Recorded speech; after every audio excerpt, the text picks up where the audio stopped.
The city of Chicago buzzed with late autumn energy, a cocktail of wind and ambition coursing through its skyscraper veins. Somewhere within the mirrored glass of the Langford Communications building, Ethan stood frozen in the elevator, eyeing his reflection. His suit was borrowed, shoes scuffed, but his tie was perfect. Crimson silk, a symbol of hunger and hope. He had waited for this moment since college, a marketing internship at the most elite PR firm in the city. For someone born in the margins of Joliet, raised by a mother who cleaned hotel rooms for a living, this wasn't just a job. It was an escape hatch.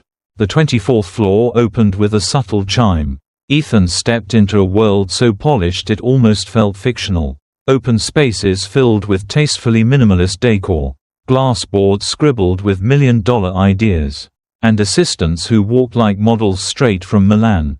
He felt small, and yet, wired with adrenaline. The first week passed like a movie montage. Coffee runs, color-coded reports, long hours of shadowing mid-tier managers. He spoke little, but observed everything, especially the invisible hierarchy no one mentioned, but everyone obeyed. At the top of that pyramid stood Edward Langford, the 50-year-old CEO with silver hair and a voice that could silence a boardroom with a single syllable. He rarely spoke to interns. When he walked past, silence followed. Ethan noticed how even department heads adjusted their postures when Edward appeared, like children before an exacting father. But it was the woman who sometimes stood beside Edward that truly disrupted Ethan's focus. Clarissa Langford. She was unlike anyone Ethan had ever encountered. 38, with an ageless beauty that felt both dangerous and magnetic. Long dark hair always perfectly arranged. Tailored dresses that hugged a body sculpted by money and discipline. And a gaze that didn't just look, it dissected. Clarissa was the company's creative director. Edward's wife. The queen to the king. On the third Thursday of Ethan's internship, the company hosted an internal pitching competition called Next Wave. Young employees, interns included, were encouraged to present original branding concepts for a struggling client. Ethan worked on his alone. Nights spent in his shoebox apartment with a second-hand laptop, fueled by ramen and the echo of his mother's voice telling him, "Don't let them think you don't belong." He entered the room with shaky confidence, clutching a USB drive like it was a sword. The judges were already seated. Department leads, 2 senior partners, and her. Clarissa Langford sat in the center, legs crossed, pen poised, unreadable. He began his presentation. His voice stumbled at first, but found its rhythm as he began describing his strategy. He avoided eye contact until he couldn't. Clarissa's eyes met his, locked, and something subtle shifted. She didn't blink. She smiled, not the kind given to interns, but something more, amused, intrigued. When he finished, silence hung for a moment, then a slow, deliberate clap from her. "Well, someone did their homework," she said. "Tell me, Ethan, do you always think 3 moves ahead?" He smiled, unsure how to respond. "I try to." She wrote something down and said, "Join the Next Wave incubator group. I'd like to see where your instincts go."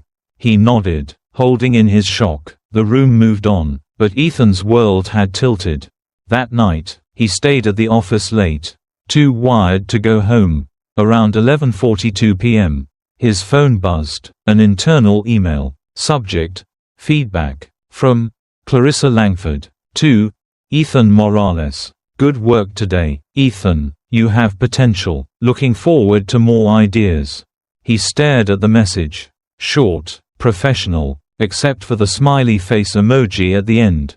The next few days blurred into tension and anticipation. Ethan caught glimpses of Clarissa in hallways, meetings, and lounges. She never addressed him directly, but her glances lingered a breath too long. During a brainstorming session, she brushed past him, her hand grazing his lower back in a way that felt accidental but wasn't. Then came the second email. Subject: Creative Coffee. "There's a new cafe on Randolph. Quiet, good for ideas. Tomorrow at 6:30 p.m. Hot beverage." He stared at it for an hour before replying, "Sure, happy to share some concepts." The cafe was dim, intimate, lit by warm Edison bulbs and jazz that whispered more than played. Clarissa wore a deep blue coat and crimson lipstick. Ethan arrived 10 minutes early. She was already there. They didn't talk about work. Not really. She asked about his life, his past, his ambitions. He answered cautiously, unsure of the rules of this game. "You're not like the others," she said, twirling her spoon. "They either grovel or boast. You observe. That's dangerous, Ethan." "Dangerous?" He laughed nervously. "For people who don't want to be seen." She stood to leave 20 minutes later, placed a hand lightly on his forearm. "Let's keep this between us. For now." That night, Ethan couldn't sleep. He wasn't sure what was happening, but he was sure it wasn't innocent. By the end of the week, Clarissa sent him a design deck and asked for his input. It was a Sunday night. "Clarissa, which font speaks confidence?" "Ethan, also, what do you think of this red?" "Too bold." "Fire." "Ethan, I think it demands attention." "Clarissa, like someone I know." His heart raced. The bait had been cast. And he, hungry, ambitious, naive, had already bitten. Blank, underscore, blank. "I thought I was just getting promoted, not propositioned."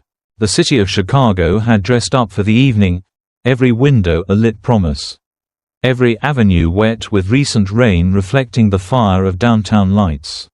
Ethan stood by his 6th-floor apartment window, barely noticing the sirens below. His attention locked on his phone screen. The message had arrived 10 minutes ago. A photo. 2 dresses. The first was sleek, emerald satin, long and elegant. The second, a black velvet off-shoulder that clung like a second skin.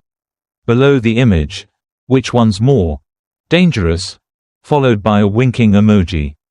He stared at it longer than he should have. Then typed, "The second one would stop traffic." Her reply came instantly. "Good, that's the point. See you at the gala." The Langford Foundation Gala was an annual spectacle, and this year's was hosted at the Lyric Opera House, where old Chicago elegance met curated opulence. Ethan wasn't supposed to attend. Interns never were, but Clarissa had arranged it. Quietly, a last-minute name on the list. He arrived in a rented tuxedo that didn't quite fit across the shoulders. Clarissa descended the marble stairs like a woman who knew the air shifted when she entered. And it did. Even Edward, cold and commanding in his tux, turned briefly toward her, but her eyes sought Ethan across the crowd, and for a second longer than necessary, they stayed. The gala blurred. Classical music, donors' laughter, glasses clinking. Ethan moved like a ghost at first, invisible among titans, but then Clarissa joined him at the bar, a half-filled flute in her hand. "Relax," she said, her perfume too close. "You're supposed to enjoy yourself." "I'm trying." She tilted her head. "Try harder." They danced. Once, her hand in his, gloved and firm, her hips close, her voice brushing his ear with every exhale. Edward was across the room, deep in conversation with a senator. Later, she whispered, "Edward's leaving early. Dinner with the mayor." Ethan blinked. "You're not going with him?" Her smile was slow. "No, he's used to that." The ride to the hotel was silent. They shared the backseat of a town car Clarissa ordered. Ethan looked out the window. She looked at him. Her knee grazed his. Inside the elevator, neither of them spoke. Clarissa leaned back against the mirrored wall, watching him with the kind of stillness that made time dilate. Ethan's hands fidgeted. Her gaze was steady. When the doors closed, she stepped forward. Their kiss wasn't sudden. It was inevitable, deliberate. Ethan's breath caught in his throat, his body reacting before his mind could justify. In the room, the city disappeared. They undressed without ceremony, more like permission than passion at first. But the moment her fingers traced his jaw, when her mouth reached his ear, it stopped being a transaction and became something unspeakably electric. No dialogue passed, just gasps, the creak of a bed unfamiliar to them both, and the rhythm of two people trying to feel more than skin. Ethan's mind spiraled as he lay beside her afterward. Her head rested on his shoulder, her breathing calm, unfazed. He stared at the ceiling. What just happened? Clarissa answered without lifting her head. Something overdue. I don't. She turned to him. Edward hasn't touched me in years. Ethan, not really. I forgot how it felt to be looked at like a woman. He swallowed, guilt mixed with pride. He felt chosen, not used. She kissed his shoulder. Don't overthink. This was necessary. When he woke, she was already dressed. Her heels clicked softly on the marble floor. She placed a note on the nightstand. Let's keep this productive. Smiley face. Again. Ethan sat up slowly, the room still thick with her perfume and something heavier, something that clung to his conscience like humidity. No one knew, or so they believed. But inside Ethan, a battle had begun. One half of him was thrilled, validated. The other whispered warnings he couldn't quite silence. The elevator ride down was lonelier than the night before. He checked his phone compulsively. Nothing. Back at his apartment, he stared at himself in the mirror. Same face, but something fundamental had shifted. The world hadn't changed. He had. Clarissa sent nothing for 2 days. Then a message. New pitch meeting next week. You'll sit beside me. Bring your instinct. Fire. He typed a reply, then erased it, then typed again. Of course. He hit send, and sat in silence. Outside, the city buzzed with noise. Inside, Ethan could only hear one voice. His own, and it was asking, was this power, or possession? No answer came, only the memory of her lips. And the silence she left behind. Monday mornings in Langford Communications had a pulse.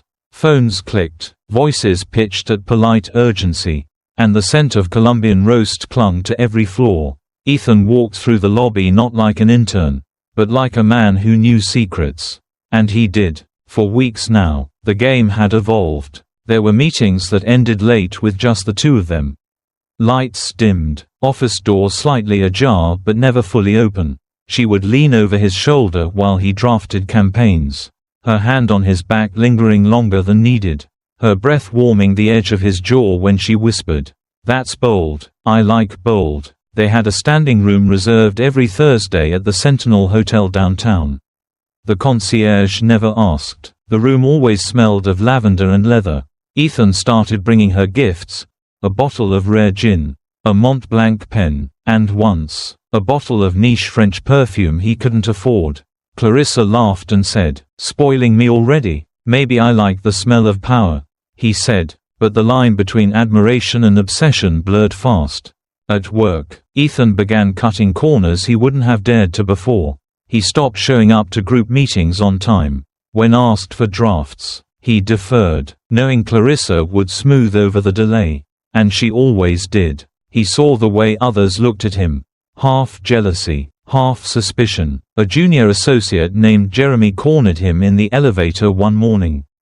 "You know she does this, right?" Jeremy said, eyes scanning Ethan. "Does what? Build someone up, make them feel like they're special, then snap the leash. Just be careful, man. This place, it devours loyalty." Ethan laughed it off, but the words clung to him. He found himself craving Clarissa's presence more than he cared to admit. Not just the intimacy, but her approval, her authority, the way she could make a room pause just by entering it. He had never been around power like that. One night, as they lay tangled in hotel sheets, she ran her nails across his chest and asked casually, "Still talking to your ex?" He blinked. "Amanda, no. Why would I?" "Because you did, last Thursday. For 13 minutes. Starbucks on Jefferson. Skinny vanilla latte." His blood froze. "Were you following me?"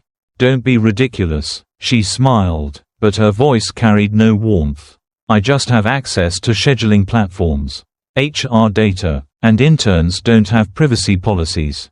He sat up. It was just coffee. It won't be again. The next day, he canceled drinks with his college friends. Turned down his mother's weekend visit. Clarissa began texting more frequently. "Don't forget our 8 o'clock. Wear that gray shirt I like." Or, "New cologne. Too much spice. Go lighter." What had started as seduction had become choreography. At work, he sensed eyes on him. Whispers. Once, he overheard a project manager murmur, Sleeping your way up's still a promotion, I guess. It didn't help when Clarissa insisted he sit beside her in boardroom meetings. Or when she laughed too loudly at his jokes. When she touched his wrist in front of others. He tried to pull back. He avoided her calls for a weekend. Claimed he had food poisoning. She didn't reply. Monday morning, there was an envelope on his desk. Inside, a photo of them. Blurred, grainy, her hand on his chest. In the glass wall reflection, his face. Tilted in desire. No note. Just that image. That afternoon, she passed his desk, whispered, "You were sloppy. Room 1426 has a new camera. Didn't you check the corners?" He wanted to scream. Instead, he said, "Someone could use that." She smiled. Someone already did. On Tuesday, she pulled him into the creative suite. No one else was around. They argued. He said it had to stop. She kissed him hard. They didn't notice the red LED light blinking silently above the ceiling beam. The security camera had been activated earlier that week. Maintenance logs never reached her desk. Not this time. That night, as they dressed, she leaned against the door frame and said, "You really should pay more attention to your surroundings." He looked at her, something cold settling in his stomach. "You knew?" She raised an eyebrow. "Of course I knew. Then why?" Clarissa moved closer. Her voice dropped to a whisper. "Because sometimes, Ethan, being seen isn't the worst thing." She stepped back, heels clicking softly. "Just not by you." The door clicked shut behind her, leaving Ethan in the fluorescent silence, pulse hammering like a warning bell. He thought he was playing a game of seduction.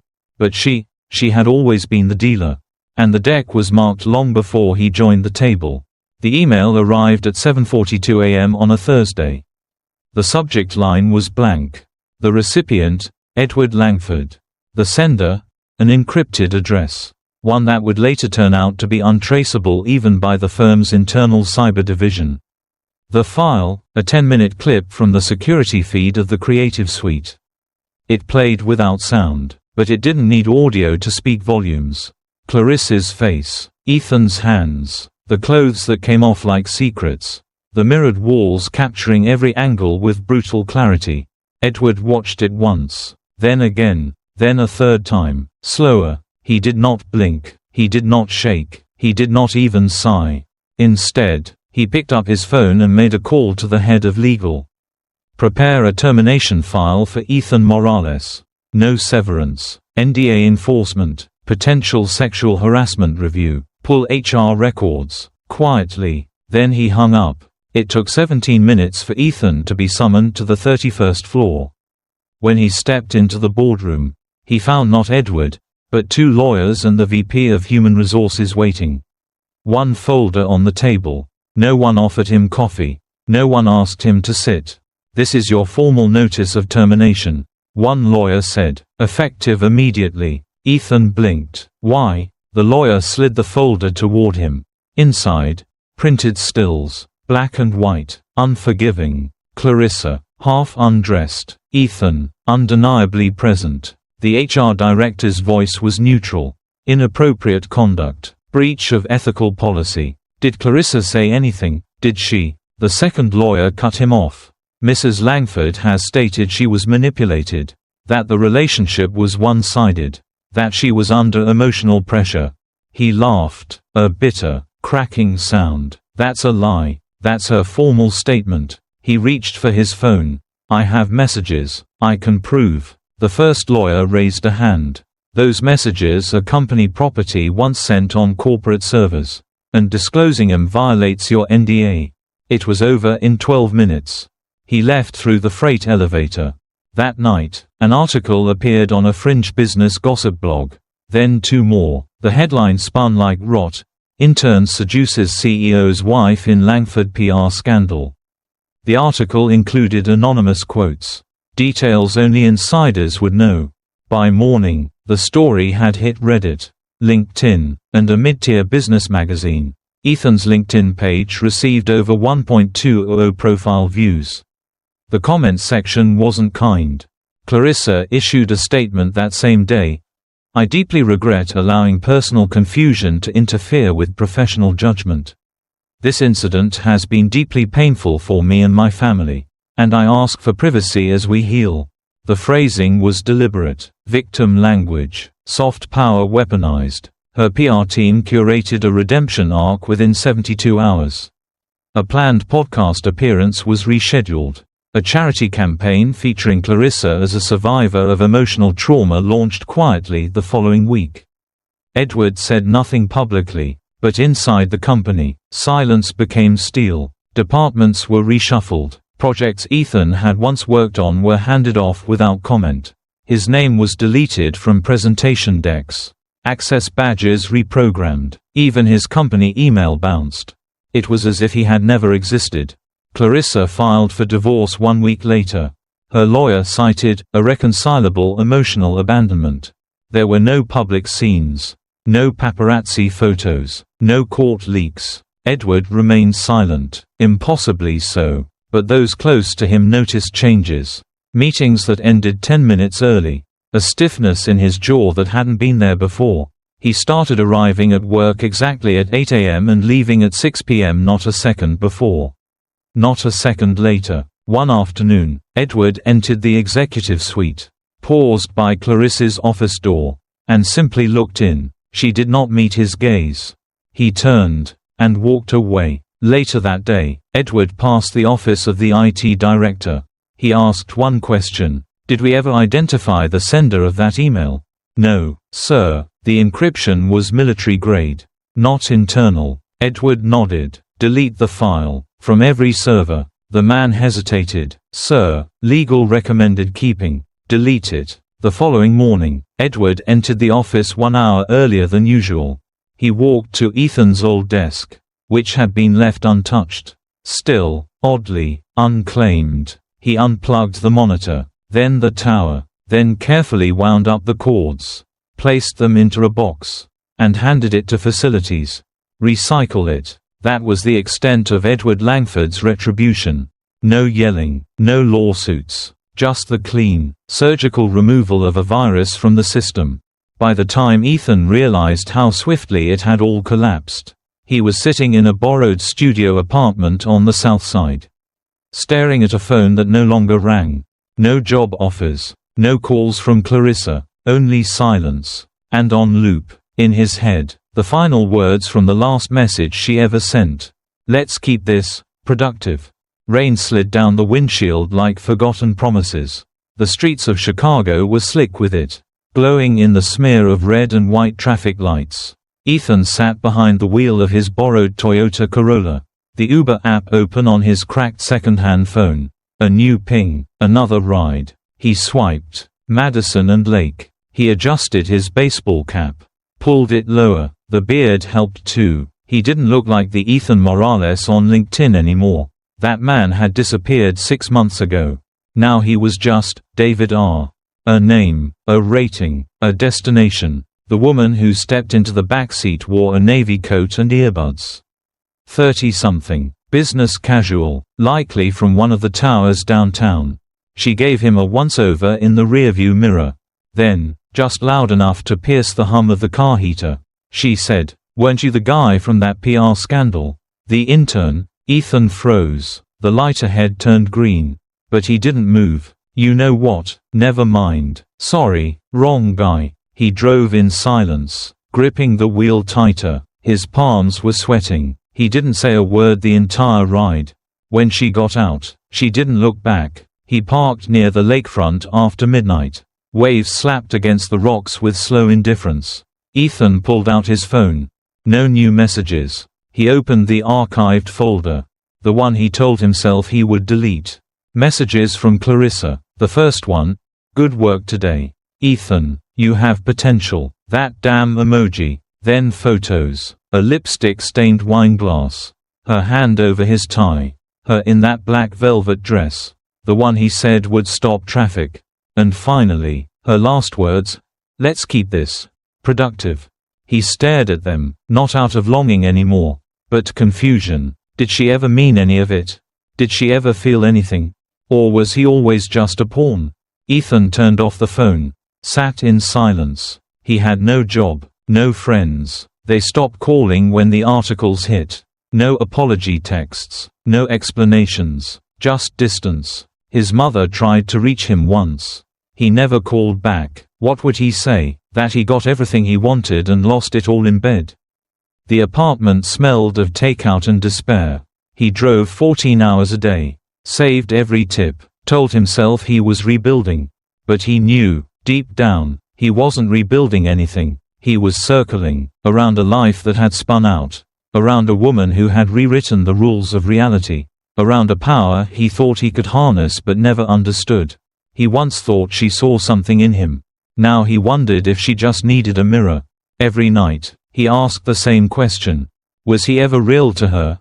Or just convenient? In the mirror of his rearview, his eyes looked older, not wiser, just worn. The city moved around him. Taxis honking, lovers arguing on sidewalks, a man with a saxophone playing for ghosts. But Ethan, he was still, caught between what was and what could have been. He turned on the ignition again. Another ping, another ride, another stranger who wouldn't know who he used to be. And that, perhaps, was the kindest mercy left. He thought he was playing the game. He didn't know, he was the game.